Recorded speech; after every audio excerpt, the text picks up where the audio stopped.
Welcome back to Beyond the Box Score. This is Mastering Matchups Week 14, back from a little Thanksgiving break. How we feeling, Ryan Heath? Feeling great, man. I do want to make it very clear to the chat. I am not the reason we were late. I may be Gen Z, Never. but I was not the one who was late today. Just so everyone knows exactly what's going on. Wizard is never late. That's always my cop out. He arrives precisely when he means to. And I've got the Wizard himself, Mr. Ryan Heath, with me to help dig into all these matchups, all the advanced data, all the cool stuff from the Fantasy Points data suite to help us make sense of everything. Of course, never a more important time to be really dialed in on these matchups, on these start-sit decisions than as we head into the fantasy playoffs, and that's where we're at. Week 14, so a must-win week for a lot of people. We, of course, take this very seriously, and we're here to help out today. So we're going to get started with the running back position. And you said, you looked at the show notes and you said you're missing one thing at running back, and it's Quinshon Judkins. And that's interesting to me. I want to hear your thoughts on, where else do we start other than this disgusting Cleveland Browns Tennessee Titans game? Of course, that's what Ryan wants to talk to us about. I feel like the Titans have been playing the run pretty tough lately. So I'm not like super excited to start Judkins. I think there's some players that you could go with that maybe have more upside, like an RJ Harvey or something like that. But that's obviously a risky bet because there's a lot more locked in volume probably with Judkins. So how are you looking at this matchup? Yeah, I agree. I prefer Harvey in a situation where you are projected for fewer points than your opponent. You're an underdog. You need some upside. But I think Judkins is just really solid fundamentally this week. We've got a rare occurrence. We've got the Browns favored by 4 points. There have been 3 games that the Browns have won with Judkins this year. He's averaging just under 20 DraftKings fantasy points across those 3 wins, a little lower than that just in terms of PPR or half PPR. But that's like close to a top 5, top 6 mark. And from a matchup perspective, yes, they've been a bit better recently, but the Titans' biggest vulnerability has been on these man gap runs that the Browns and Judkins like to use a ton. Over the full season, they have allowed the 5th most adjusted yards before contact per attempt. So it's been like a while since we've seen Judkins get like super loose and have like these explosive plays, but I do think this could be a spot where it happens. I don't know. You've got him up at RB 11. That feels about right to me. As I said, I would play Harvey if I needed multiple touchdowns. That seems a lot more likely to happen with him. But I kind of like where you got him. Yeah, I've got him at RB 11 mostly because anytime there's an opportunity to ride Judkins, I think that's what they want to do. I've got some notes on Tennessee's defense that maybe we see a little bit more passing here, but by far the biggest workhorse when games are close, when a team is able to do what they want to do, and they're not just forced to take to the air because they're getting blown out. The Browns have given Judkins 55% of the offensive touches. No other running back is above 50%. So I feel like we're going to get, with Judkins, you have a locked in 10 points or something like that.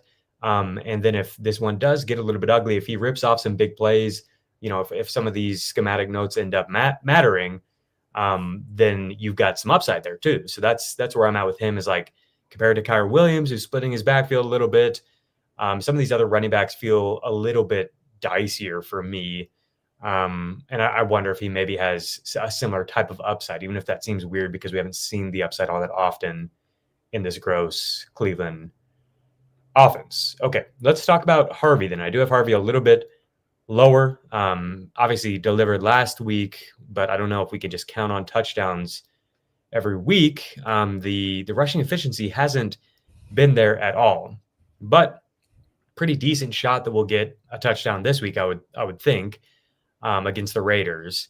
The past 2 opponents have been super run heavy against the Raiders, super high run rate over expectation against the Raiders. That's a stat you're going to hear us reference a lot, is pass rate over expectation, run rate over expectation. You can find this in the fantasy points data suite. So this is given the circumstances of the play, how likely is a pass or a run, and then what does the team do? You can see on a weekly basis like what the outcome has been for these defenses. You can also look at the offensive side of the ball if you're interested in this kind of thing. But the Raiders lately opponents have been really run heavy against them. We just saw what Kamani Vidal did against this defense, and credit to him, he played a good game. But I went into that film like expecting to just be blown away because Vidal had 13 avoided tackles in that game, which tied Bijan Robinson for the most of any running back all year. And I got to put a lot of that on the Raiders, to be honest. So I'm hoping that this is the RJ Harvey breakout spot. How optimistic are you feeling? How confident are you feeling in Harvey?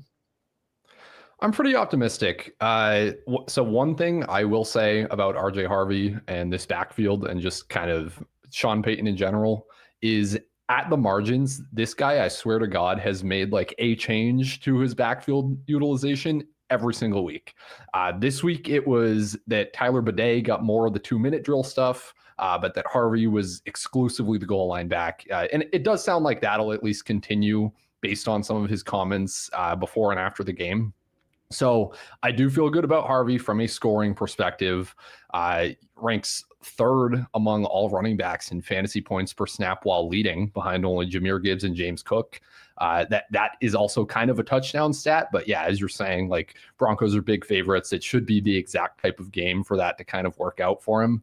But you never know. We could see Harvey in even more of a receiving role in any given game. Like Sean Payton just changes his mind kind of at the margins with how he uses these guys every single week. So yeah, it's a wide range of outcomes. I think you have him ranked pretty appropriately.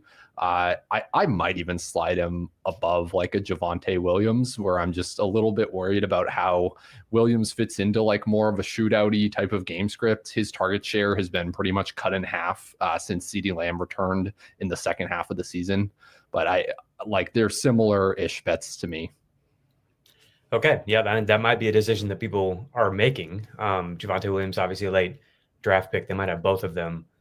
I think that's fair. I think there's probably more upside with Harvey, but you could get a big game from Williams too if this game turns into the 40 to 35 type of outcome that it could yield. As we move down the rankings a little bit, of course, Kenneth Walker, our guy, we always have to be at least one spot above consensus. I've got him at running back 16, and then it gets into a range here. I seem to always end up a little bit lower on Ashton Jeanty than consensus. And this is where I've got the Bears running backs is running back 18 and 19. They're on the road against Green Bay. Vegas is not like the Bears this week. I think their implied total is 18 or 19 points, which is really, really low.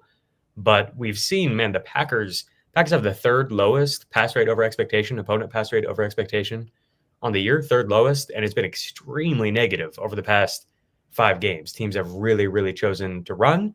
And of course, I mean that we've been hammering this on Beyond the Box Score basically every week. No team is like really choosing to run and just like lean into the running backs more than the Bears. More running back runs, more running back yards than any team. If you take away the first month of the season from week 5 on, it's just been like all about this backfield. The non-guy's a little bit banged up. Do you have any feel for these two? Does this look about right, like a low-end RB2? I think it's about right. I would 100% be playing Ashton Jeanty over either Bears running back. That one's not even close to me. We don't have to rehash our Ashton we do this every week from a couple weeks ago. Yeah, but I don't know. I think I just value the pass catching, like the incredible receiving volume he's been having a lot more than you do, which is fair. To me, the Bears scare me because of the total, because you kind of need for running backs like this, where the whole point is we're going to be really efficient on the ground and we're going to run the ball a ton. You kind of need to be winning or at least be in control of the game script for that to happen. I don't know that that's the case with the Bears this week. And also schematically, it's not super great in terms of zone rushing. Packers have allowed just 4 yards per carry to opposing zone concepts this year. That's 21st.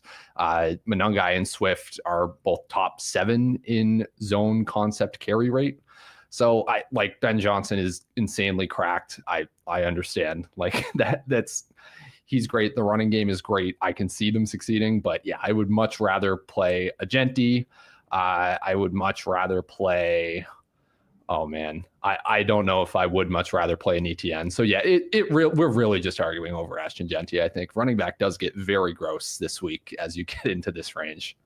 I've kind of become like a boomer. I think Ben Johnson has done this to me, like a fantasy boomer, where like I get what you're saying, where it's like 8 targets every week is really nice from Ginty, but it's like, God, I can't. The dude's averaging 29 rushing yards over the past 3 games. Like, whereas the Bears are just like running the ball over and over, getting under center, kicking ass, and it looks so good. And it's like, I just feel better with that, even though like the math says that like from a probability standpoint, you're better off with the targets, just they're worth more fantasy points. Ginty's obviously an explosive player. But man, we saw the Raiders get so wrecked last time they played this Denver defense, and I worry again that we might have. I mean, they looked awful last week, and I worry that we might have like a Raiders score 3 points kind of game here. Let's talk about Jaylen Warren then. So he's who I have just behind these guys, and I think he could push up into this range if I'm choosing anybody in this like low end RB2, high end RB3 flex play type of range. He's probably who I feel the most confidence in. Do you have any matchup thoughts on Jaylen Warren? I seem to be a little lower than consensus, which I don't like. I don't think you're entirely wrong. So Warren also has the thing where the utilization could be different in any given week. We've seen weeks where he's out-targeted Gainwell, which is what happened last week. We've seen weeks where Gainwell was pretty much exclusively the one used in the passing game, or even the one where there was a lean at the goal line. So I think you have to be a little cautious on Warren. Matchup-wise, it is also not great. Ravens allowing the second fewest yards per carry on zone rushing concepts, which Warren ranks top 6 in the rate of this year. So I don't know that like the rushing efficiency is going to be there for him either. I definitely prefer the Bears guys. I definitely prefer ETN. It's just, there's just like, I think if there's somebody you're going to boost above like these kind of fringy RB2s we're talking about, it might be David Montgomery, just in terms of he could have multiple goal line carries in the highest, I believe the highest over under game of the week, or very, very close to it in this shootout with the Cowboys. I don't feel great about that either. Cowboys have also kind of been really trying to just invite teams to pass on them as much as possible with what they've been doing defensively. But I do think if you're kind of like, oh man, do I play a Warren or a Chris Rodriguez or a Kareem Hunt, and you just like need a touchdown, multiple touchdowns to kind of get there. If you're an underdog, maybe, then Montgomery would make some sense to me to just kind of throw in over those types of fringy guys. Yeah, so I've got Montgomery at running back 25. Warren is a running back 22. And then I've got Chris Rodriguez. Dan and I have talked about him a lot, especially if Jay Daniels gets back in. That's boosted the run game a lot this year. And I like this spot. I think he's a sneaky start. Kareem Hunt is running back 24, then Montgomery. And then you've got, Devin Neal and a lot of guys in split backfield. So I think like Blake Corum is actually pretty interesting. I've got him at running back 27. And I think if you're looking for upside, he's somebody who you could start over any of the names I just gave you. I mean, honestly, he's pretty similar to David Montgomery, in my opinion. And I like the matchup better. The teams, the Rams and the Lions are both implied for a ton of points. So the Cardinals are fifth worst missed tackle forced rate from week 5 on. And I split it from week 5 on a lot because it's just the most recent data, but it's also a substantial amount of data still. It's the past 8 games for every team except for the teams that are on bye this week. They have 9 games. So it's a pretty even split. It's like once we start hitting the bye weeks until now, they're the 5th worst missed tackle force rate during that time. True Media and PFF actually has Arizona as the worst in opposing running back avoided tackle rate. They've been susceptible to zone runs. So to me, that all sounds like if there is a Blake Corum spot, hypothetically, like on paper, that is it. He gets a little bit more zone running than Kyron, who's more the man runner, averaging a full yard per carry more on zone than man, and he is more of the avoided tackle runner. We've seen him look really good lately. And so I think he's an interesting waiver wire type of guy. Like if you're in a shallower league, like that's who I would go with this week if streaming the position over any of these other guys. After Corum, it's Kenneth Gainwell, Vidal. I don't have any feel for how they're going to split this backfield. I do think the Chargers are going to need to and probably will choose to try to attack with the ground game. That's what opponents have done against the Eagles, especially lately. Do you have any thoughts on the Chargers backs? Not really. Yeah. I also just Yeah. have no feel on what this is going to be. I will say that we know entering the year that the Greg Roman and the Chargers kind of envisioned their backfield as a 1-2 punch. It absolutely was not until Najee Harris came back, and then it was for kind of a game and a half. I do think they like Vidal based on there was a hilarious Jim Harbaugh quote today that Oh, I yeah. won't repeat because it sounds explicit to just say out of context on a podcast. But yeah, that guy really loves Kamani Vidal. So yeah, I could see this being more of like a 60-40. I think you're right to prefer kind of the Corums. Honestly, I would say maybe Charbonnet would go over a Kamani Vidal for me as well. It's just kind of a similar idea of big team that's a big favorite implied for a lot of points, could steal a touchdown. So I would probably rank this like Montgomery, Corum, Charbonnet, Vidal. But I think all of those are fine options. I am starting Corum over Charbonnet in a league that I need to win to get into the playoffs this week. So I am living in this world right now. Let's go. Jordan Mason, I've got a running back 30, just below Vidal, just ahead of Charbonnet. But if Aaron Jones is out, Mason is somebody I feel pretty dang good about. I think the matchup checks out really well for him. Washington did good last week against the Broncos run game, but I think that was kind of just the Broncos thing. I would pretty much have Mason in the same range I have Jones in if Jones were out. Maybe even would you? How high would you push him? Like Saquon Barkley, Kenneth Walker, Jordan Mason? Is that crazy to have him in that range? No, I would literally just put him where you have Aaron Jones. So I would play Mason over the Bears guys. To your point, I do think the Vikings could come out kind of run heavy in this game. They've been at a negative pass rate over expectation in 4 of JJ McCarthy's 6 starts. Commanders have been pretty vulnerable to opposing running backs, at least over the full season. 7th most adjusted yards before contact per attempt. 5th most schedule adjusted allowed over the last 5 weeks. So yeah, I think whichever the starting Vikings running back is like a guy you have to start as like a top half RB2 kind of over any of these like big split backfields. Yeah. All right, a couple more I want to ask you about here in the low range for the running backs, and we're going to take our first break. The first is Samaje Perine got a surprising amount of work. The Bills have obviously been awful against running backs, and this is a game that could turn into a shootout. It's also a game where maybe we see more of the passing skill set on the field for the Bengals if they fall behind. Do you have any thoughts on Samaje Perine as somebody that people could potentially plug in at flex? I think you can. I think I like him worse than the Charbonnets, the Montgomerys, the Corums, like all of those guys we just talked about. Yes, like he will get like whatever the 40% of rushing attempts that we saw and that we've seen at points throughout the season, but he's just never done anything other than like one game against the Jets. Like Samaje Perine is like, I can't have any like hatred in my heart for Samaje Perine at this point in his career, but it's just never been like, oh wow, he's making an explosive play that's winning me, if that's doing anything for me in fantasy. So yeah, he's behind all those kind of guys for me. Not excited for Samaje Perine. Okay, how about the other one is Bam Knight. I wanted to get your opinion on him. Lower than consensus. I guess I'm just the matchup, but we did see success against the Rams just running right at him last week. But to me, if Arizona falls behind, we could see a little bit more Knight in our starting lineups. Is he somebody you would go to? It's just like touchdowns, right? He just gets there with touchdowns every week. Yeah, he would not be where I go. I don't think the Cardinals are going to try to do the same thing the Panthers did against the Rams. I think they're very committed to, we're going to have the highest pass rate over expectation in the league, and we're going to drop back a ton. And that's awesome for like the rest of this game environment and everybody else at DFS and everything, as we might talk about later in the show. But yeah, I just can't get on the Cardinals running backs at all this week. Yeah, that's kind of where I'm at. So I've got Knight at running back 36. I've got him ahead of, Algier, Isaiah Pacheco, even Nick Chubb. If Woody Marks is out, I would still start Knight ahead of him. Keaton Mitchell, I would start Knight ahead of all those guys. But I've got Tyjae Spears, Hampton, Bychell Tootin, Perine, Charbonnet, Mason, Vidal, Kenneth Gainwell. Those are the guys I have above Knight. All right, good stuff, Ryan. Lot to look at running back. It's tough once you get past. I saw a tweet from you earlier this week where it's like so many of these backfields are split.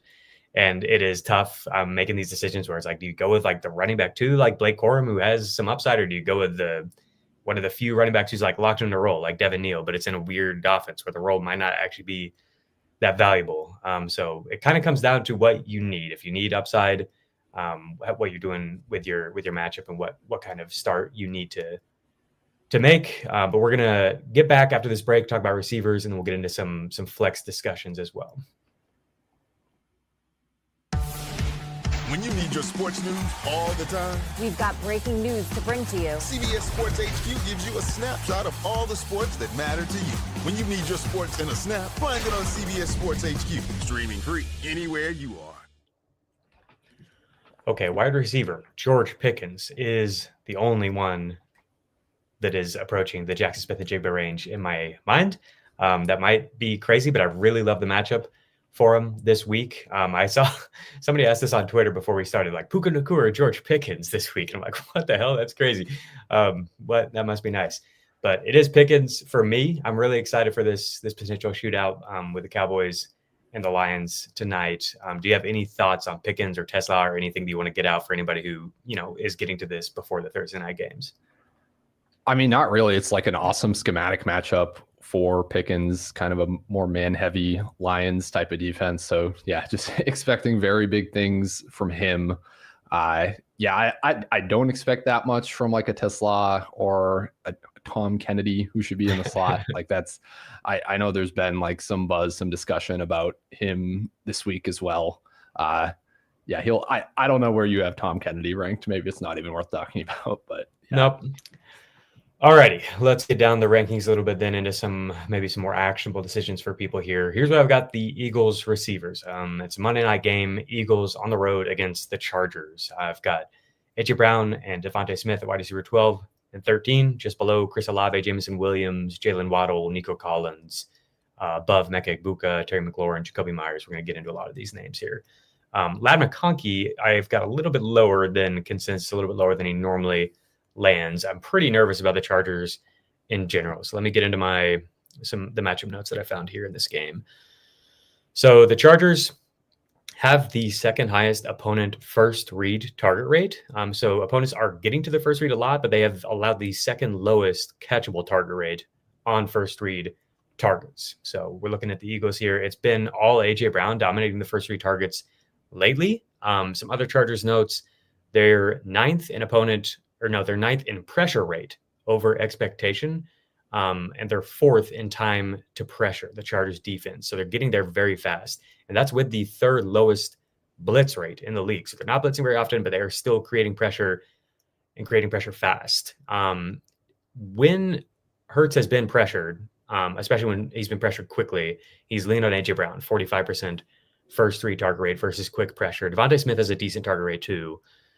The other thing I've noticed is this Jesse Minter defense plays a lot. They're hands off a lot. They don't blitz very much. They kind of drop back into coverage a lot of zone coverages. The Vikings are the only defense that uses more too high safety coverage. A.J. Brown has historically been much, much better versus, man coverage, single high press coverage, that kind of thing where you can just, dominate somebody one-on-one physically. That hasn't really changed this year. Splits are much worse against too high. So I feel pretty good about Goddard in this spot. And I wonder if maybe this is the game where we see A.J. Brown's numbers come down a little bit. Still startable for sure. But if you wanted to push some of these players above him, it could be an ugly game. If the pressure gets there quick, if Hurts kind of struggles in this game, I think we could see both teams like, crap, I don't want to lean on the drop back game because of the way this is going. So I want to try to run. But I don't know if either run game is going to work that well either. So it might just be a gross, low scoring game. And the coverage notes don't look particularly good for the Eagles. On the Charger side of things, the Eagles defense has a really low opponent inline tight end target rate. And in general, I don't like the spot here for Gadsden. They have a league high target rate allowed to out wide players. So like wide receivers who are split out wide. They also have a league high cover 6 rate. So these all are negative notes for Gadsden based off the data this year. McConkey had a 30% target per route run rate versus cover 6 last year. He leads the team in targets versus cover 6 this year. Keenan Allen has better splits versus cover 6 than Quentin Johnson. This is a small sample size, but this is the highest cover 6 rate of any defense in the league. The other thing I wanted to point out was Ladd had a season high 73% slot rate in the first game out of the bye. So I just thought that was interesting. I think it's possible that he might avoid the toughest matchup here in this spot. But still, like the Eagles are pretty tough against the slot as well. If I was going to bet on anyone for the Chargers, it is Ladd. But again, I'm a little bit lower on him than most weeks. And really, like I said, I just think things could get pretty ugly in this game. So do you have any thoughts on this? Because I would not want to test pass protection against the Eagles with where the Chargers are at. I would expect them to be really run heavy. Let me find where's Keenan Allen. Yeah. Yeah. I mean, I think just overall, I'm kind of downgrading the entire Chargers passing attack. Once Herbert came back into the game after he broke his non-throwing hand last week, he was at just over 4 adjusted net yards per attempt. For perspective, that is barely better than like Cam Ward over the full season. So he had surgery. He should be better, maybe, but I just don't feel good about either offense here. So I would largely line up with everything you said. In terms of like pushing guys over the Eagles, one I might argue for is Terry McLaurin. We can talk about him now, or we can talk about him later when we get into DFS. It's up to you. But I have like some pretty extensive Terry McLaurin notes we could get into. Okay, that's interesting. Yeah, let's get to that later. I want to talk about Emeka Egbuka. So Egbuka's got the Saints, and it's been rough for Egbuka people lately. People are telling me it's just been a roller coaster for Egbuka all year. At the beginning of the year, he's the best player to ever freaking play football, and now he sucks, and he's at the rookie wall, and it's over. I feel like this is the spot that he bounces back. We'll see. It's got to come together. It's been close several times to come together, but he just hasn't quite materialized on some of these targets that could have turned into completions or big gains, or maybe Baker's missed them on a few times. Like whatever it is, like I feel like he looks fine on film, and the volume has been really good. You know, I mean, his most recent games, 8, 8, 9, 13, 9, 12 targets, like everything is really good on paper. And then this matchup is perfect to facilitate it. So he's got the Saints. The Saints use cover 3 at the 4th highest rate in the league, 41%. That fluctuates week to week, but generally, like they've been using a ton of zone coverage. Their zone rate was up to 90% last week. It's been 78% or higher in 3 straight games. That's great for Egbuka. If there's anything that bothers me about Egbuka, and it's a small sample size, so I don't want to overreact, but he has pretty awful man coverage splits. I don't know if you've dug into that at all, but like it's weird. It's like between that and the separation score stuff, it's like there are signals that he might not be the best, you know, like some people think, where he's like, is this Justin Jefferson? That kind of conversation like we're having early in the year. But there ain't nothing wrong with being really good against zone coverage, you know, like zone coverage gets played a ton. And that for fantasy football, like that's still really good to be able to crush zone coverage. So anyway, 31% target per route run rate for Egbuka versus cover 3. 31% is really high. 2.43 yards per route run versus cover 3. That's down to 24% and 1.87 versus all other coverage types. The other thing is the Saints are tied with the Giants for the 10th highest catchable target rate allowed on first read targets. They're one of just 7 teams where over 50% of their first read targets went to an out wide receiver. So it looks like a soft spot. It looks like a soft spot. And that's where I'm at with Egbuka, is I think that there's a decent chance that this is a really good matchup for him, and potentially a game that gets cooking a little bit. I saw that you're interested in Tyler Shuck. We're going to get into that for the DFS portion of this. I think I'm kind of there with you. I like the matchup for the Saints guys as well. So here's where I've got Egbuka. I feel like it could be even higher. Do you have any thoughts on him or on like Chris Olave or any of the Saints pass catchers? Yeah, here's what I'll say on Egbuka. Completely line up with you in terms of everything about the matchup you just said. The cover 3 is good. Saints have been very soft against the perimeter, where we've seen Egbuka much more playing than like a Chris Godwin than a Sterling Shepard over the past few weeks. So all the matchup stuff is good. I really do think it just kind of comes down to Baker Mayfield's health. So we have had like this assumption / conspiracy / thing that we're tracking for most of the year. He hurt his oblique in week 7, and that was kind of when the catchable air yards started coming down a ton for Igbokwe and for the entire offense. Obviously, Baker hurts his shoulder as well a couple weeks ago. That doesn't help, I'm sure. But the stat I had is Igbokwe, in every game that Igbokwe has exceeded 13 fantasy points, he's had at least 75 catchable air yards. Interestingly enough, most of those big catchable air yard games were when Mike Evans was playing, like early in the season, when Baker was healthier, all of that. So yeah, like while the volume in theory has been good, target share, all of that stuff, a lot of it just hasn't been catchable. It hasn't been like the connection we saw earlier in the year. Last week, just 40 catchable air yards. So it's like a little bit rough to me. If you want to argue, okay, Baker did look a lot better to me last week as well. There were like some key drops that kind of ruined his fantasy day that I thought he made some good throws on. But yeah, Baker just posted his best yards per attempt, best CPOE, highest deep throw rate since week 7, that game when he hurt his oblique. So I do think you could make an argument here that like the Bucks are back, Igbokwe's back, Baker's back. Ultimately, I think I would boost an Igbokwe above the Eagles guys just based on everything we just talked about these separate game environments. So to kind of move into the Saints a little bit, I really like Tyler Shuck. I really like Chris Olave. Olave has been great against the blitz this year, about 130% more efficient against the blitz by yards per out run, which the Buccaneers do a ton. We see the Buccaneers as a top 3 pass funnel by pass rate over expectation allowed, top 6 in schedule adjusted allowed to QBs and wide receivers the last 5 weeks. So yeah, Olave just clearly a very strong play to me. Did you have him ranked as a low end wide receiver 1 above Igbokwe and the Eagles guys? I think that makes sense to me. Yeah, there you go. Right above Jalen Waddle. I like that. But even the other Saints kind of periphery players are interesting to me. We've got Juwan Johnson, who he gets kind of like the underneath PPR scam role. The Buccaneers allowing the 5th most receiving yards per game within 10 yards of the line of scrimmage.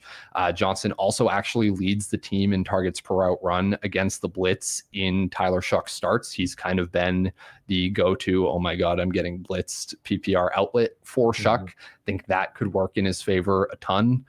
And so that I like Johnson the most as kind of like the secondary option for any like DFS Saints stacks or as a low end tight end 1 this week. But even Devon Vele is at least kind of interesting. Buccaneers allowing the 3rd most fantasy points per game to opposing wide receiver 2s. We just see Vele come on and out target, outgain, outscore Olave last week. Vele is kind of weird. He was a deep sleeper I was kind of wanting to tout in the offseason and say, hey, look, like he was one of the only receivers on the Broncos that actually earned anywhere close to a full-time role, like over guys like Troy Franklin that now actually have kind of done something in the league. Like he was a very good separator as a rookie, but then like he gets traded for way too much. Honestly, the Saints paid way too much. That's why Vele is running every single route right now since Shaheed was gone, because they need to justify that expenditure. But yeah, I think he could have some game. I don't know like what the upside really is. We're still talking about, he's going to be 28 years old in like 2 weeks. Devon Vele is. That's a fun fact. He's in his 2nd year in the NFL. But yeah, I think as a spot start, I like him more than some of these guys like the Trey Tuckers, the Luther Burdens, the Darnell Mooney's, the John Mechie's. I think he's quite a bit better than all of those guys. All right, yeah, I'm a little lower than consensus on Vele, it appears. I guess would you move him up? You would move him up above all of these players you said, Trey Tucker and them. Pat Bryant, somebody I really like this week. I guess that's kind of where I would draw the line. Is like I feel like there's way more upside with somebody like Tesla or Jaden Higgins or even Worthy, although we haven't seen it yet. But I think you could move him ahead of all those guys. You can move him ahead of the Chargers receivers, Quentin Johnson and Keenan Allen, for the reasons we just talked about. Deebo Samuel is somebody you had thoughts on. Let's get those in the Terry McLaurin thoughts. Actually, we'll get those right after our break. So I'm gonna get to Egbuka to wrap this up, and then we'll get to the Washington guys after the break. This is where I have Egbuka because there's risk baked in. Like if it was just an on paper thing, I would have him. So people pointed out like he just played the Saints, which was not true necessarily. It was he was a little bit banged up. That was right before the bye week, and it was over a month ago. But he had 3 for 35 in that game. And so why am I so excited about this matchup? On paper, I think he deserves to be up in this range right after Jameson Williams, right after Chris Olave. But there definitely is risk because Baker hasn't been his usual self this year. I agree that he did look much better last week. The throw to Chris Godwin in the end zone was like probably the best throw I've seen from Baker all year long, like anticipation, accuracy, touch, everything you want. And somehow Godwin drops it. So I am kind of betting on a bounce back here. And if you want to be really aggressive with it, I think he's a fantastic play for DFS. I think he's really interesting for, props or anything like that. And I think he is somebody that you could start ahead of the Eagles guys or even ahead of Waddle or Nico if you want to get access to that type of upside. All right, we're going to take our second break. We'll get right back and dig into Deebo Samuel, Terry McLaurin, and what we're doing with these Washington Commanders. What's he like? The happy-faced killer? You mean my dad? Be glad you never have to know. You think that you're so much better than me. You were just like your old man. I am not like you at all.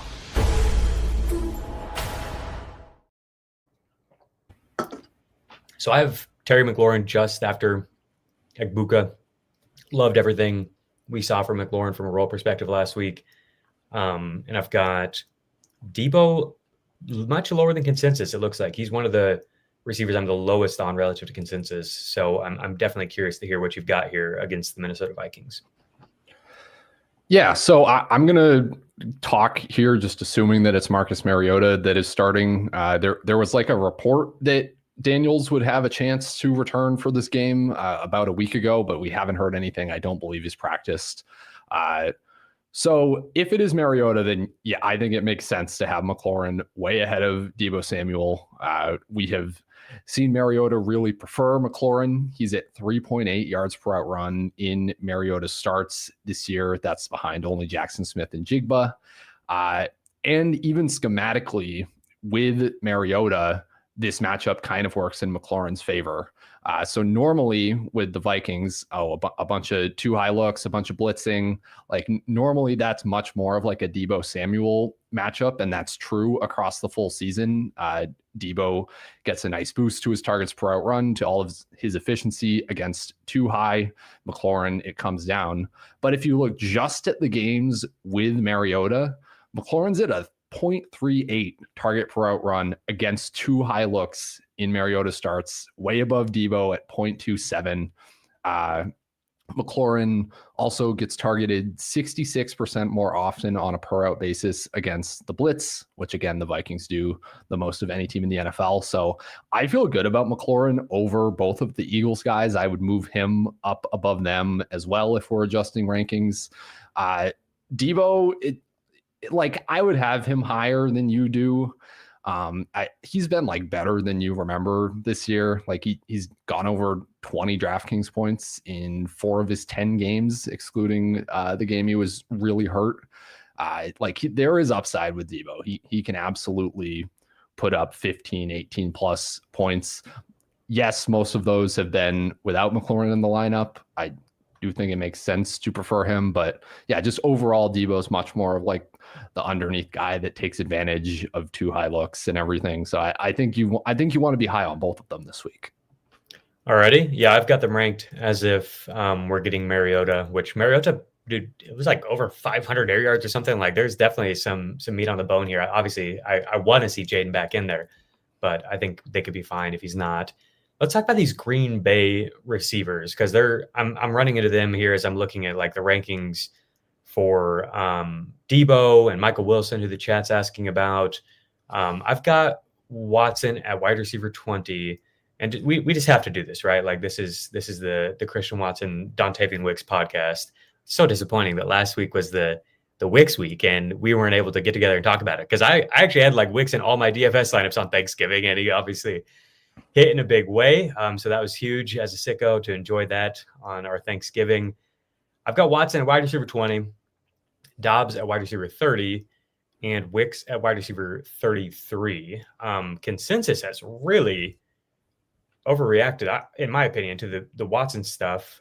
He's up to wide receiver 16 in consensus rankings, whereas Dobbs is wide receiver 33 in consensus rankings. And that's just really bizarre to me because Dobbs and we have a long track record of Dobbs being the wide receiver 1, the guy who stays on the field. Like if anybody were to be affected by Jayden Reed, I doubt it's him if Jayden Reed gets back in here. But you are the resident Green Bay sicko. Give me some thoughts on these receivers. Okay, so I actually just want to say, and on Thanksgiving, so I had way more Watson than Wicks. I said on the Fantasy Points YouTube channel that I was going to be lock buttoning Watson in DFS for the Thanksgiving slate, which I did. The comments were very mean to me about that. I feel like I was halfway vindicated on it. Yeah, Wicks was better, but Watson was still awesome. He is awesome. This matchup, I like Watson the most. I think it benefits him by far the most, where the Bears are top 5 in deep receiving yards per game allowed. Watson actually leads the NFL right now in catchable deep targets per game with 1.5. Jordan Love is tied for second in deep throw rate since Watson came back from injury. And we've got the Bears generating the NFL's 3rd lowest pressure rate. Jordan Love ranking top 5 in fantasy points per dropback when he's kept clean. Watson ranking top 6 in yards per out run when Jordan Love is kept clean behind exclusively like superstar wide receivers, your Amon-Ra's, your JSNs, your Pukas, all of those guys. So yeah, I really like Christian Watson. I love that we are at the point where we're debating Christian Watson or Justin Jefferson in the rankings. Just want to pause, say that in the year 2025, I'm so happy that we're here. I will do Watson over Jefferson. I will say that. I'm not going to do Watson over the Myers, the Flowers, the Lads, because there is volatility here. I think those other 3 guys I mentioned, they are more like that. I feel better about the volume for all 3, the target share for all 3. Watson has been great. I mean, leading the team in first read target share the last 3 weeks, leading the team in route participation the last 4 weeks. I do think he clearly is the wide receiver 1 over Romeo Dobbs. But yeah, like to your point, maybe Jayden Reed comes and messes things up. I kind of doubt it, at least in his first game back. There's reasons to like Dontavian Wicks too. Bears have been a little more vulnerable to the slot over the full season. That's where Wicks has been on 50% of his routes the last month. He makes some sense. Romeo Dobbs, you could argue for, in that the Bears have been a very bad like red zone defense through the air, and Dobbs has a bit of I just have no idea what word I was just going to say. He has a bit of an advantage in the red zone in terms of targets per game in the end zone, all of that. He's got the giant helmet on so that Jordan Love can see him better. So maybe it is just like a Romeo Dobbs 2 touchdown game. But yeah, I would rank them Watson, Wicks, Dobbs. That is some insight that you only get from your resident Green Bay Packers wide receiver expert. The only note that you didn't mention that I have, well, actually 2. Did you know that the Bears have Kyler Gordon? I'm not sure if you know that, Ryan. I am aware. Yes, he does pretty good work. I'm aware of his existence. I've been told this, yet they've continued to allow a ton of yards and fantasy points to the slot, whether Kyler Gordon is in or out of the game, and it's very confusing to me. Curious. The other note is that the Bears are blitzing a lot more lately, turning it up, being a little bit more aggressive, which I think on paper benefits Watson and Reed the most historically. That's who Love has leaned on, but just in general, I think that's a good note if we get them aggressive against Jordan Love, where he can take some shots to these receivers down the field. This is great. I love having Watson up here at wide receiver 18. I really think he's looked freaking awesome, looked phenomenal, looked really healthy. We know that he could be this player. Like Ryan and I have truly been like so high on Watson for so long. always reminding you that like Watson and Jaden Reed are, wide receiver 4 and 5 and fantasy points per out run and all this crap. So it's very, very funny that we've arrived at the point where I'm too low on Watson, and I tell people that Romeo Doubs is the team's wide receiver 1, and everybody's like, "You're an idiot. Watson's the wide receiver 1. Watson gets more targets than Doubs. What are you talking about?" Yeah, we'll see. I like him in this spot. I like him in this matchup a lot. This feels like a good matchup to facilitate the type of looks where Watson could succeed. So he's definitely a high upside start, but we know that the floor can be scary as well. Do you have any thoughts on the Bears receivers? I'm very low on Rome Odunze this week. Yeah, I mean, I would be. The only note I had is basically just that the Packers play a ton of zone, top 3 rate. That's been bad for Rome Odunze. Been a little bit better for Luther Burden, but it's also just like this offense is so spread out right now, so run heavy. Like I don't think you can feel great about any Bears receiver. I mean, DJ Moore has kind of usurped Odunze as the wide receiver 1, just in terms of playing time, in terms of target share and all that. But I never feel great about touting DJ Moore either. So yeah, I'm just kind of done with the Bears passing game this week, at least. Yeah.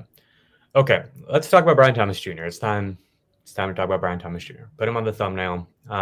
Nobody likes this. He's one of these players where people just like, they're done with it after half of a season when he was awesome last year. I feel like this might be a spot where we get a BTJ bounce back. It's just that the perception thing is so funny to me because it's like Adonai Mitchell has been pretty awful his whole career, and then he has one good game, and now it's like you're dumb for having BTJ above Adonai Mitchell. Michael Wilson's had like 3 or 4 good games. I know that these players are talented. I've been touting Adonai Mitchell for a long, long time. And I really like Michael Wilson too. All these players are good. It's just funny to me how quickly this changes where it's like, well, you have to have Michael Wilson above Brian Thomas Jr. Like, I don't know. BTJ could have a monster game here. I have got some BTJ notes. I'm curious if you have any thoughts on BTJ or Jacoby Myers. People are very high on Myers. I've got him at wide receiver 16, BTJ wide receiver 27.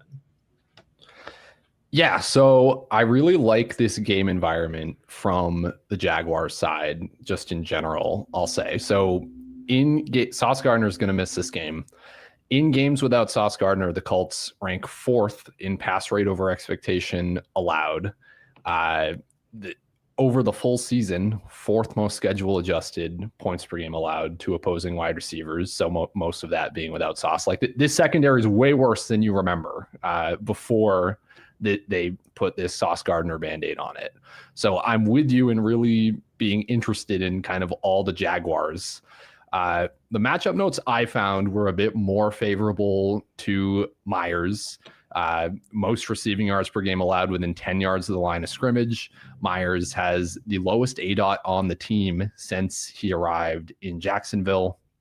We're seeing him just kind of lead the team in volume every single game. BTJ, his lowest target share of any game in the season last week. Of course, first game back from injury, but still not particularly inspiring. So I like Myers. I really like Brenton Strange, who maybe I should save my notes for him when we get to tight ends. But I'm kind of with you on BTJ in that this would be like a bounce back spot. Absolutely nobody wants to play him. Absolutely nobody wants to play him like in DFS. He's not going to project well or anything. It will be like very, very low ownership, very low projection on BTJ. But I'm with you in that he... unironically, like people made fun of this, but the highlight of him blocking in the last game on that touchdown, that matters to me a little bit. Yeah. Like, because I think part of like, hell yeah, Ryan's turning into an old fantasy boomer. You love to hear it. Let's go. It's not okay. Just to be clear, it's not that it matters to me in that it increases my personal opinion of how good of a receiver BTJ is, but it makes me think, okay, he's in now, right? Like we were worried around the trade deadline. Are they going to deal him? Is he just kind of frustrated with the team? What's going on here? Is his head like actually in it? Does the team like him? But stuff like that, I think does genuinely move the needle in terms of how they're going to utilize him. Is he still, just do they want to throw to him? What I'll say is I think it kind of matters. I've watched basically every freaking target this guy has ever had. Last year, I watched every single route that he ran. I was obsessed with him. Brian Thomas Jr., more than just about any receiver I've seen lately, there are clear differences in like his effort and physicality and intensity from play to play. There's been times where he's playing through an injury and like shies away from contact at all cost. And obviously we've seen it come like mainstream here where he's had the targets over the middle early in the year where it was like a clown show and everybody was getting all over that on Twitter. He looked like he was playing full speed, playing aggressive, playing mean in this game. It didn't result in a ton of targets, but I like that. I think what you're saying, the point is that like he is bought in right now. They're playing really well. Liam Cohen has got them where they are like locked in and playing for a playoff spot here, and they're playing hard. The identity is kind of based around that type of a mentality. And I think that all like, we'll see what it's going to result in. He obviously has to catch the ball, but like we know this is a freaking ridiculously talented player. And just because like the beginning of the season was bad, that doesn't mean how it's going to be that way going forward. And this is an offense that can score a lot of points. What I've got for the matchup here is that I think we're just going to see this turn into, there's a high probability this turns into a back and forth passing game. So you brought up the pass rate over expectation for the Colts is high. It's 8th on the year. For the Jags, it's really high too. The Jaguars have the highest pass rate over expectation. And the Colts have really struggled to get pressure. They're 26th in pressure rate. Both of these defenses are bottom half in pressure rate. Both of them are bottom half in time to pressure rate over expectation. Any way you look at it, like I think that this is a matchup on both sides of the ball where the pass game might be able to kind of click the buttons that they want to. So I do like Jacoby a lot. Like at the beginning of the week, I was way, way higher than the consensus rankings on Jacoby Myers. I've got him as a borderline wide receiver 1, but I think BTJ is a valid start if you need to go there. Like people are like, he's a desperation start. Is AD Mitchell really any different? Like the Jets offense could have 110 passing yards and score 6 points in this game. That wouldn't surprise me at all. Whereas like the Jags could score 20 to 30 plus points easily. A few more notes on the pressure. The Jags average time to sack is 4.3 seconds. The average time to like get a sack is the highest in the league. The Colts are 3rd at 4. So again, I really like the comfort of this game and feel like it could, be playing at Jacksonville could turn into one of the highest scoring games on the week. And so for DFS, I think I'm legitimately going to get in and play some BTJ just because I know nobody's going to, and this feels like a really high upside spot. I mean, just a few weeks ago, it was like AJ Brown is dead, right? No, like, and then we see just like 3 straight games ripped off. We don't have as long of a track record of BTJ being dominant as AJB, but we do know that this is one of the most talented players in the NFL at any position. Yeah, the chat's getting upset that we're talking about BTJ so much, but I am going to make one more kind of wild comparison. Yes. Remember like early career Deebo Samuel, where he had a couple years, or the meme was like, it's even or odd year Deebo Samuel forever, right? He would have years where it's like, oh my God, he's unstoppable. He looks so amazing with the ball in his hands. He's averaging 15, 16, 18 fantasy points per game. And then he would just come in like another year or like in the second half of the season or whatever. And it's like, he's out of shape. He looks fat, like he's injured. Like he isn't giving like full effort like that. That was a lot of Deebo Samuel's career. And we got like these amazing years from Deebo Samuel and these really awful years and frustrating years from Deebo Samuel. Like maybe BTJ is like a little bit on that kind of career arc on that path. Yeah. Maybe this is like the bottom, buying the bottom on BTJ. This is like the true buy low in Dynasty and whatever other format where you can appropriately do that. I kind of like that thought process. You mentioned AD Mitchell. I did just want to say, as like the leader of the AD Mitchell hype train last week, we didn't do the show, but AD Mitchell, Tyrod Taylor was like, honest to God, like the one thing I got super right last week was AD Mitchell, Tyrod Taylor being like the cheap DFS stack you needed. I don't like this spot for him at all. The Dolphins are playing cover 2, the most of any team in the NFL. AD Mitchell's done almost nothing against cover 2, like in his entire career. Just under 0.6 yards per out run. John Mechie, not great against it either.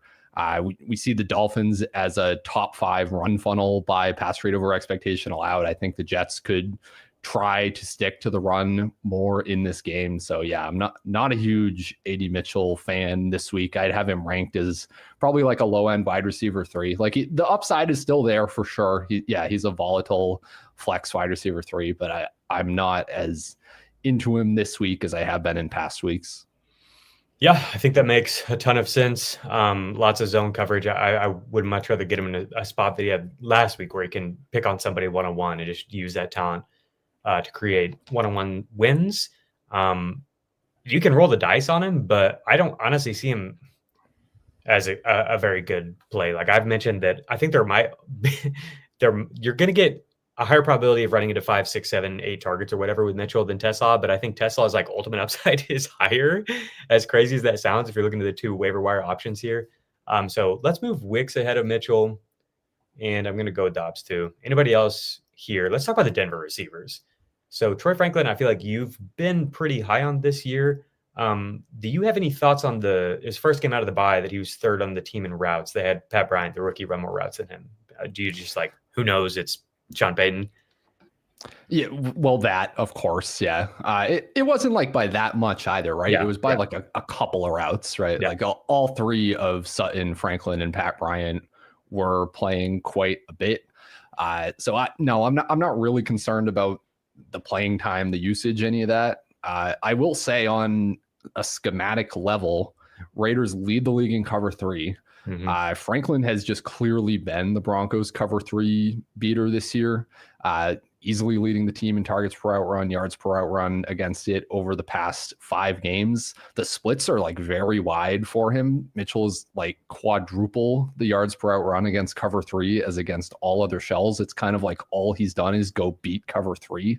And this down game that he just had against the Commanders was the lowest rate of cover 3 the Broncos have faced over the past 5 weeks. A few weeks ago, we just saw the Raiders against this same Broncos team play cover 3 on 63% of their dropbacks. Franklin had a season high 42% first read target share in that game. Over his previous 4 before this one out of the bye, Franklin was at 17.4 expected fantasy points per game, which would rank top 5 on this week's DFS main slate. I'm very high on Troy Franklin.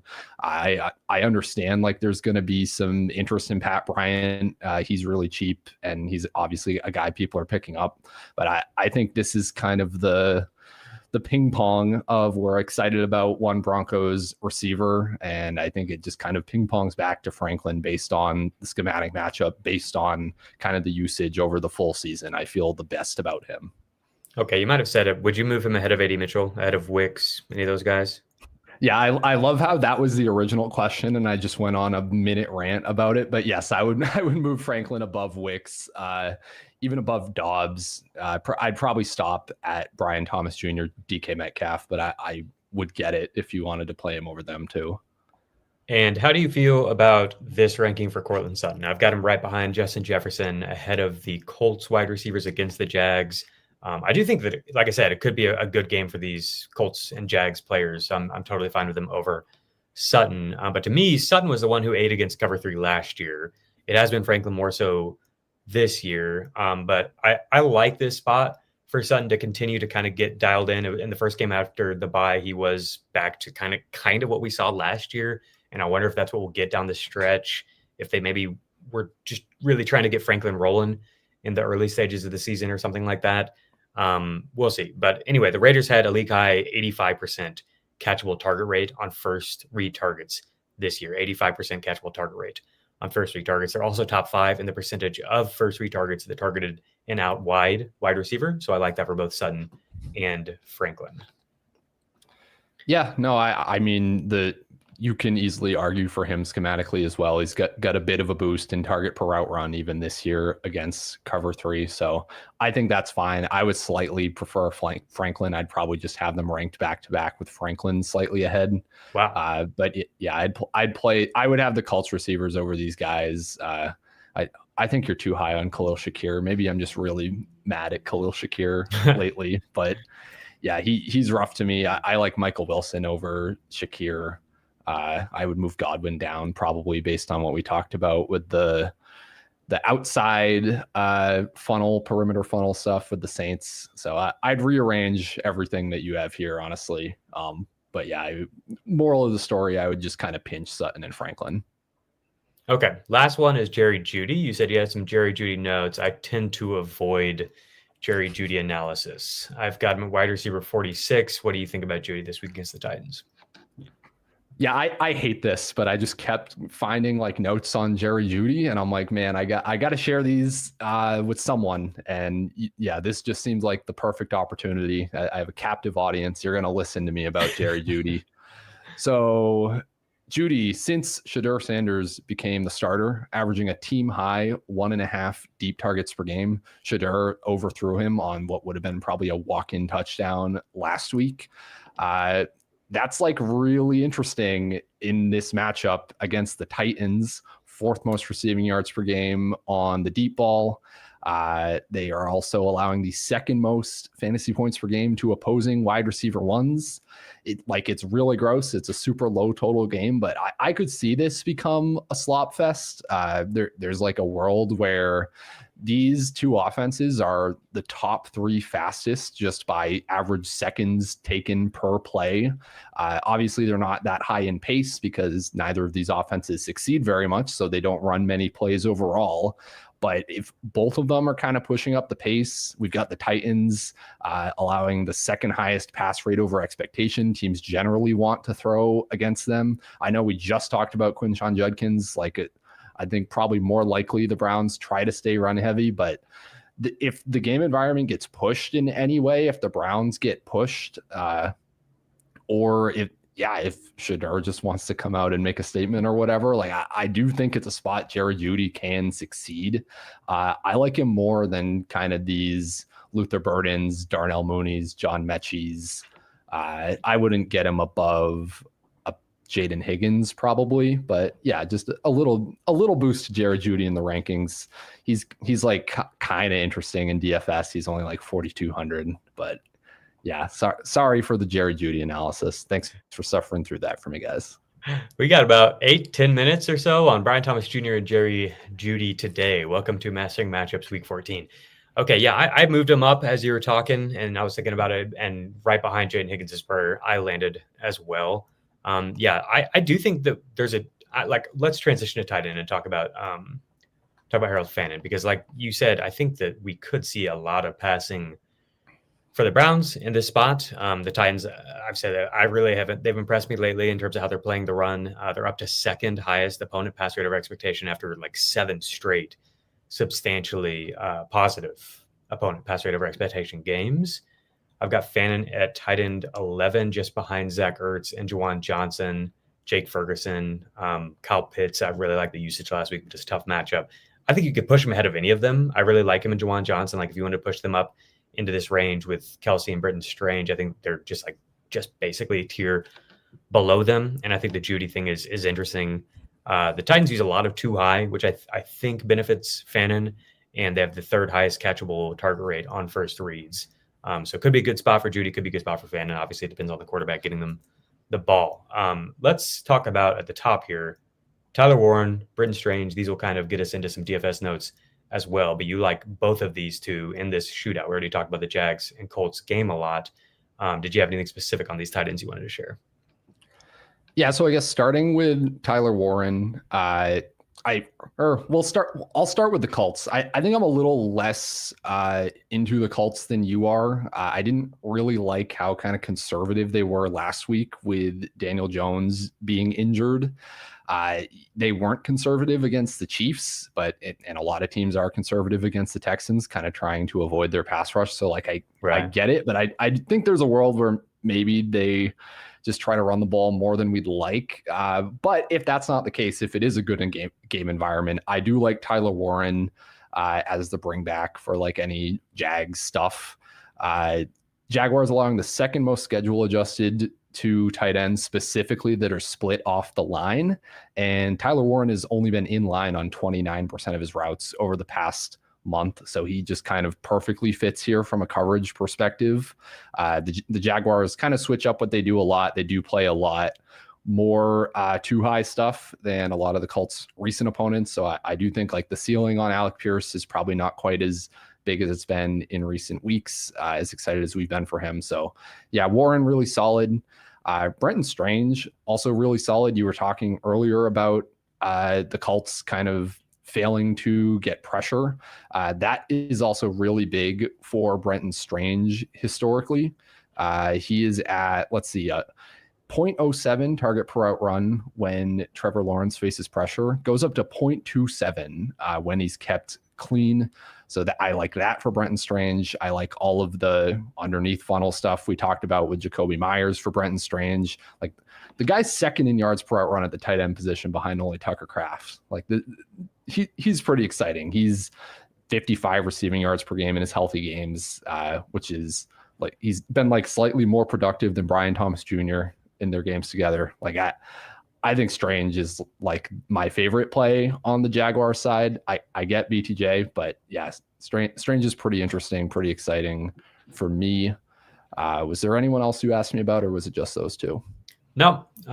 So I'll show people the tight end rankings real quick. I mentioned Gadsden at the top. I'm a little bit nervous about him this week. Darren Waller, you had some thoughts on. I've got him at tight end 13. So I've got Waller below Fannin, who we talked about, below Juwan Johnson, below Dallas Goedert, but above Colston Loveland, above Mark Andrews and Gadsden, Dalton Schultz. I think there's a lot of upside here for Waller in this spot, but it's going to come down to Tua's got to play better. It was pretty bad last week, but the role was there right away. 66% route rate for Waller, and obviously he's involved a lot in the red zone. What do you think about Waller in this spot against the Jets?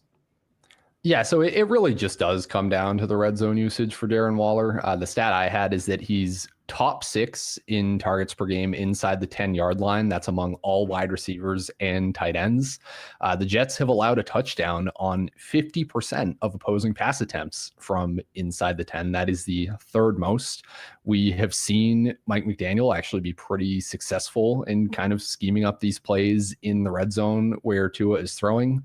We've seen Tua not be that effective in terms of like missing Devon Achane horribly for what would have been a walk-in touchdown last week. But yeah, I think it makes sense from a matchup perspective. I think Waller is more likely to score against this Jets team than maybe some of these other matchups that the Dolphins could have. Their implied total is pretty decent for the Dolphins. They're favored in everything, still similar total to last week. So yeah, I like Waller as a low end tight end one. I might even play him over a Dallas Goedert.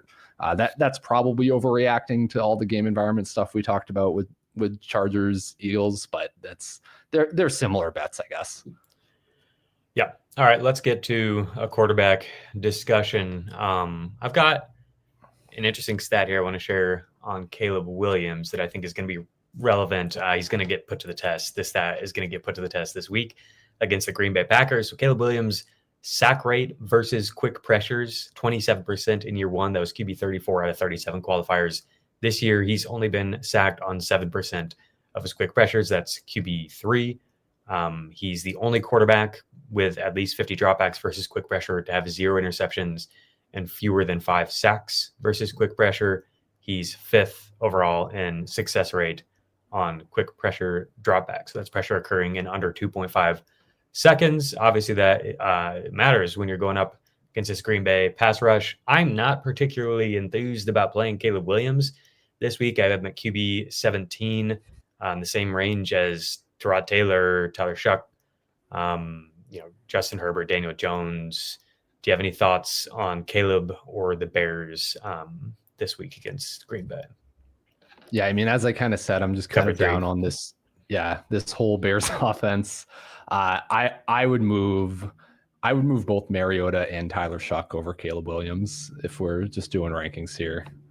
Yeah. All right. Yeah. So Shuck over Taylor as well. Over Tyrod Taylor, that's your preferred streamer this week. I think so. Yeah. Yeah. That's where I would go to. We kind of touched on him, but he is throwing deep at a league high rate against the blitz. I don't know if I mentioned that earlier, but so like there's some upside to me. Everything about the Buccaneers just being top 3 in everything allowed to quarterbacks. Like I just think I would much rather go to Shuck than a Taylor, where the Jets could easily just run the ball a ton this week. He kind of got saved on a touchdown last week with Taylor. We lucked out a little bit there. Yeah, and Mariota, like we've seen him run as well. We've seen him be aggressive. Like the Commanders I don't expect their running game to succeed. I think they kind of will be needing to throw. We talked about how we like the Commanders receivers matchups. So yeah, Shuck and Mariota are like really strong streamers to me this week over kind of the Caleb's or any of those like normal QB ones that are in really awful spots.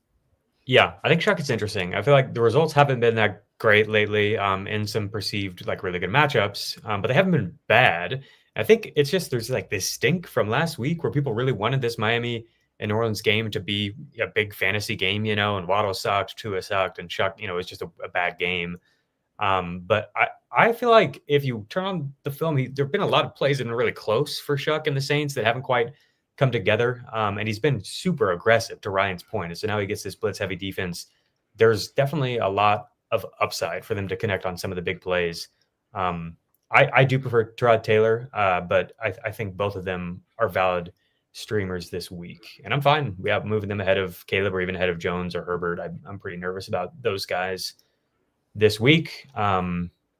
Jones, I feel like you're just betting on touchdowns. That's what I would be hoping for is like, I'm like cautiously optimistic about his receivers and think that they could have a bounce back game here against Jacksonville. But it's kind of dependent on them in this scheme more so than him because I don't think he's very healthy. I mean, 1 rush last week. Okay, let's wrap up. I don't think. Go ahead. Yeah, we'll wrap it up. I was just going to move to flex discussion here. Did you have anything on those quarterbacks you want to throw in? I could rant about like Daniel Jones and Jonathan Taylor for 10 minutes, but let's not do that. Anyone curious about that can go read the Everything Report, the Jonathan Taylor, Daniel Jones injury section over on fantasypoints.com. Definitely go do that. Okay, Ryan, we're going to help you make some flex decisions here. First, somebody in the chat has asked, maybe I shouldn't reward this behavior, but somebody has asked like 15 times today, Rashee Rice or Jameson Williams. I have them very close to each other. Is there any tiebreaker in your mind? I feel like Jameson Williams has a lot more upside, but Rice has the better locked-in floor. I see them very similarly overall. The tiebreaker is that it's Jameson Williams, and he can absolutely just post a goose egg in what should be the most amazing possible spot for him. So I would go with Rice, unless you're like a massive underdog. But even then, Rice can catch multiple touchdowns. Like I believe leads all wide receivers in fantasy points per game since he came back. Like, yeah, play Rice over JMO. Yeah, that's where I'm at. But again, JMO could lead all of fantasy in scoring this year. The chat is loving this. Shout out to the chat. I love you. Thank you for being here. Thank you for asking questions. It's just like, I don't know, Rashee Rice, Jameson Williams. Like we talk about them both a lot. People want like thoughts on Rice. And it's like, my thoughts on the Chiefs is I'm nervous as hell that this game is going to be bad without the tackles against this Houston and pass rush. And I think that the solution to that is to try to run and the extension of the run game, which is Rice. Rice is averaging 3 screen targets per game, which is insane. No one else in the NFL is averaging over 2. So I think that there's going to be a lot of volume, but I don't feel any sort of confidence at all about what the outcome of the game is going to be for the Chiefs. It could be statement game for Patrick Mahomes, and we get a lot of points for these guys. It could be complete collapse game, get spanked on national TV, get embarrassed. Everybody loves it because they're sick of the Chiefs, and this is the downfall. And Rice has, 8 targets, catches 5 of them for 25 yards or whatever. Who knows? I don't know. They're both, it's a really tough decision with either one of them, knowing what to do. I think you probably just lock them in because that's where we're at with the receiver. Okay, let's get into some more interesting and I think actionable flex decisions down the board here. So we talked about Ashton Genty. We talked about this like back end range of running backs that I really don't feel comfortable with.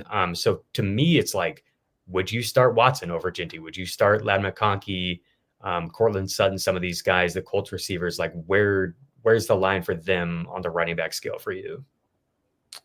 I mean, I am just way higher on Genty than you, so maybe he's like Okay. not a good one to compare to.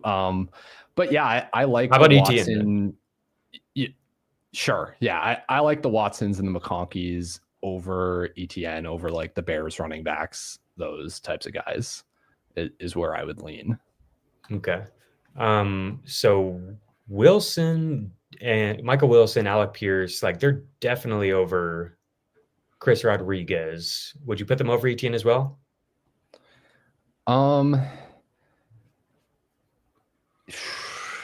Yes. I feel like I would. I'll put them both over ETN. But Shakir and Franklin, no. I think Wilson is. You like Franklin more than Shakir, but yeah, I think I'd go both of them over Rodriguez or Warren, but not over ETN. Okay. I feel like that range looks pretty good. Let's talk about these running backs: the Devin Neals, Blake Corums, Gainwell, Vidal. Are you starting? I feel like I'm starting most of these receivers of them. How about AD Mitchell compared to these guys? I prefer Neal, honestly. I think Neal is a great bet for 10 PPR points. Like he's just running every route. The Buccaneers are allowing the most schedule adjusted to running backs through the air. Like, I think you get the Devin Neal PPR scam that Kamara's been running all season. It's basically the same type of play. Yeah. Okay. Chargers running backs a little bit dicier, but Jalen Carter is out on Monday. Would you go with them over AD Mitchell or Jordan Addison or Roma Dunze, some of these receivers we don't feel that good about? Yeah, I think I go Chargers backs over all those receivers. Yeah. I think that makes sense. At all. Yeah. Charbonnet over those? Yes. Yeah. All the Charbonnets, the Corums, the Montgomerys, all of those that we talked about earlier in the show over like the dicey receivers. Okay. Can we go even further? We're going to get to DFS in a moment. I know that's what you really want to talk about, but what do you think about like somebody like Tyjae Spears, who's like he's kind of like, who were you just talking about? Running back who's locked into about 10 points. Oh, he's kind of like Devin Neal, I guess, but not quite, like a slightly diminished version of that. So I've got Tyjae Spears, Zonovan Knight. You think that there's a decent shot they'll give you 5, 8, 10 points or something like that. But also there is a real possibility that they give you 0, give you 2, give you 4 if the game goes bad for them. I mean, Spears is against the Browns. These are two really good defenses, the Browns and the Rams. What do you think about them if you've got somebody like Tesla tonight, Jaden Higgins, some of these receivers starts that are really speculative, Jerry Jeudy? Would you start the receivers over those running backs? Yeah, I'm going to go for the receivers over the impoverished man's Devin Neal, who is Tyjae Spears. Yeah, any receiver that can catch a 30-yard touchdown is going to go over those types of running backs for me.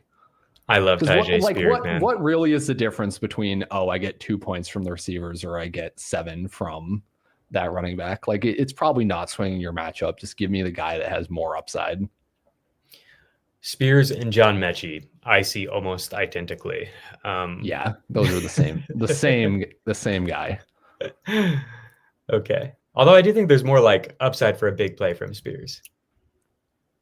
Okay. That's probably true. I think that is a pretty good job of quickly getting to most of the flex discussions. I'm on the screen. I'm going to run through some of the deeper ranges of my rankings. I'm going to finally put Tom Kennedy in here because I keep forgetting to do that.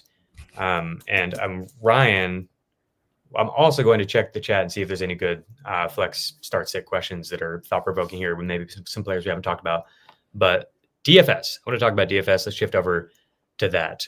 My only DFS thought, I haven't had time to dig into it deeply, is that I want to be all in on Sam Darnold and Jackson Smith-Njigba bouncing back. But I'm curious, are people even down on Jackson Smith-Njigba, or is he just going to be the most popular player receiver this week? So right now we have Njigba projected as the fourth most popular receiver, but I mean, notably that is going to be less ownership than we have Puka Nacua or than we have Jamar Chase for, who are like comparably very expensive prices. So going to JSN, it actually is you getting different, like at the top of the receivers. Okay. I don't think the field is going to have much interest in Darnold. I think that stack is also very good. I was glad that you brought it up because that was one of the first things that I wrote up this week. So schematically, it's very good for JSN. The Falcons have been playing a lot more cover 4, especially recently. JSN averaging 7.4 yards per out run against cover 4. He's destroyed it, targeted on 54% of his routes. Also, the thing to think about here is the Falcons blitz a lot. Darnold has thrown deep a lot more against the blitz, up at a 16.5% deep throw rate. His like efficiency stats against the blitz are like not amazing. His efficiency stats against pressure are very bad. So I do think it's very volatile, but we've seen a lot of these teams kind of take advantage of the Falcons in recent weeks. So I really like it. I think it's a very volatile kind of high upside stack you can go to that will not be like the first thing people go to on the slate, I don't think. Yeah, I'm super into it. Dan and I talked about Sam Darnold a lot because things have fallen off a little bit for him. We finally saw that Jackson Smith-Njigba could have a game where he doesn't give you 20 plus PPR points. And it was against a defense that blitzed them like crazy. Brian Flores, but this is a much, much different blitz defense here. They use single high safety way more than Brian Flores, who's typically dropping back into 2 high safety looks. And man, they got the ball out so quick in this past game, which is kind of what people have done against Flores, because I think like Flores really attacked that right guard spot and just overwhelmed them with all of the disguised stuff that he does up front. I see Atlanta's defense is a little bit more straightforward, and teams have really attacked them down the field.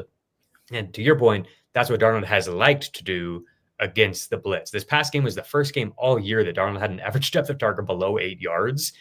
Just point blank, not even like against the blitz. So like, that's pretty crazy. That's the way this offense is built. I feel like last week they just purposely designed it, like knowing what they were getting into with Flores. So maybe we see that again, which would suck for JSN. But I think there's also, just given how defenses or how offenses have attacked this defense in Atlanta, there's a decent shot that we get a bunch of downfield attacking, which has me really intrigued for JSN and for Darnold too, even. But I wonder if it's actually viable in terms of getting to like something for it to matter. You need a huge game from these two, right? And how does that happen? I don't really know. That's where I've arrived with Atlanta, is like, are you going to Kyle Pitts to see, like, I know the usage is good, but does it actually materialize into anything that moves the needle in this game and gets it going? To me, it's like the igniter for Atlanta is Darnell Mooney. That's who like ignites things if he gets downfield looks and converts on them. But I have no confidence at all in Mooney lately. There's nothing going on with Mooney that's like makes me feel like we're knocking on the door of something. He's just looked banged up all year, hasn't looked like himself. We've got Kirk Cousins in there, Seattle defense. So like, are you doing anything on the Atlanta side of the ball to bring it back? Or is that the reason why this honestly is kind of a thin play? I don't think you have to, because we've seen in some games this year that the Seahawks have just been very happy to say, yeah, we're going to throw on you a ton in the first half and get up 3 or 4 scores. And a lot of the time that's like enough in DFS. So I don't think you have to. It's really hard to fit Bijan. That was how the game environment got good last week, was Bijan just went off on the ground. I think that's ideally what I'd want, but yeah, it's just tough to fit him. He's very expensive. So yeah, I guess I'd go to Mooney, honestly. Pitts does project well from a median perspective. I don't think he's the one pushing the game environment, though, to your point. We did get a quote from Morris, I believe, about Mooney after the Saints game. He was like, yeah, this week, he was like, we really need to get Mooney back to being super involved like he was against the Saints. And it Chris Wecht, our projections guy, was tweeting this out, but it's like he wasn't involved against the Saints. He had like a 12% target share. Like he just happened to catch a long touchdown. But if that's what they mean, then sure. Yeah. Then Moody's the guy you want. Then he's the one that brings the game environment to where we need it. But yeah, I think overall, I don't think you have to bring it back for the Falcons. Other stuff, other DFS angles I wanted to mention. We've talked about the Saints, Tyler Shuck doubles a bunch. I think those are very strong. Tyler Shuck, Chris Olave, Juwan Johnson would be my favorite way to do it. I think you bring it back with Igbuka, most likely. You could also bring it back with Bucky Irving. We didn't talk about him much, but he kind of just immediately got his whole rushing workload back. He just wasn't running quite as many routes as he was earlier in the year, but that made sense going into the game. He was supposed to be on a snap count. He could just be back as a bell cow this week. So that's like fine to me. He's 7K, like totally playable in a game stack to me. I think my other favorite kind of angle on this DFS slate, though, is the Cardinals-Rams game just in general. These are two teams that are top 3 in pass rate over expectation. Like they're in a league where every team is just like running the ball as much as possible now. Like these are like two of the only teams that are actually being aggressively pass heavy. And like my favorite schematic note here is once the Cardinals get backed up inside their own 10-yard line, they actually bring the cover 0 blitz at quite a high rate. It's like 30%. It's the 8th most in the NFL, the cover 0 blitz inside the 10. And what that basically does is it's meant to get maximum pressure on the quarterback. A lot of teams will do this kind of in close to the end zone, but it leaves obviously fewer defenders, safeties back in coverage. If you have a good wide receiver, a good quarterback, they can take advantage of that. And that's kind of what Stafford and Devontae Adams have been doing all year. Like when people are like, oh my God, like is Devontae Adams just going for like the touchdowns record? Or are they stat padding? What's the point? Is this for the Stafford MVP angle? Why did they just keep throwing to Adams in the end zone? This is a big part of it.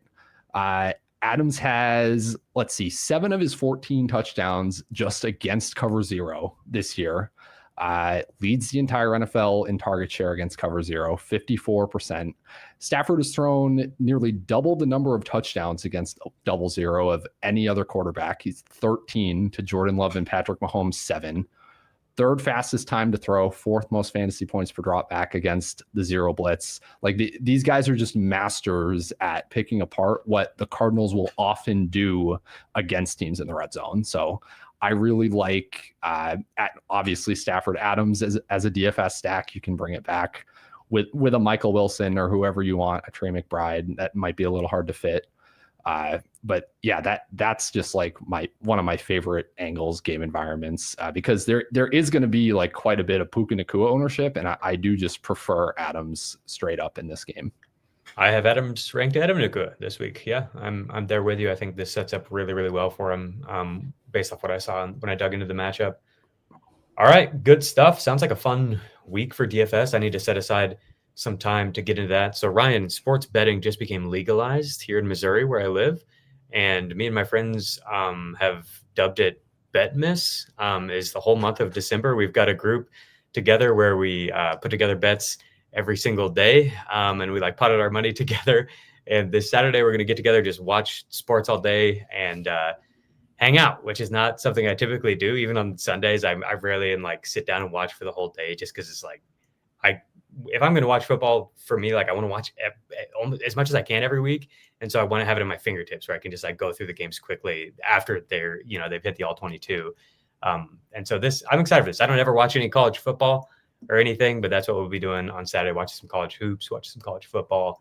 Maybe I'll find some sleepers for us for dynasty purposes and all that.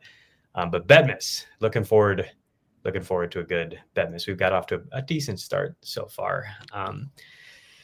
But yeah, gonna be a good weekend. Thanks for being here for an extended episode today, Ryan. Producer Claire, thank you so much for being here for an extended episode. Everybody in the chat, a lot of fun today, goofing around with y'all. But we've got some serious business this weekend, so we did need to get into everything, turn over every stone at every position. Ryan, let the people know where they can, if they truly want to turn over every stone, where they can find that.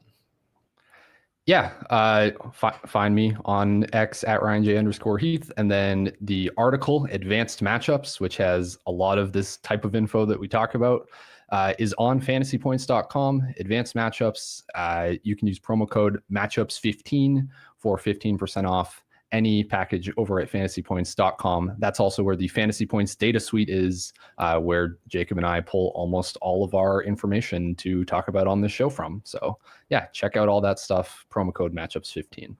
Heck yeah. Producer Claire says she's eliminated from the playoffs in almost every league, so none of this info can help me. First off, how did that happen, Claire? Were you not listening to Beyond the Box Score? How are you eliminated in all your leagues? That doesn't sound right to me.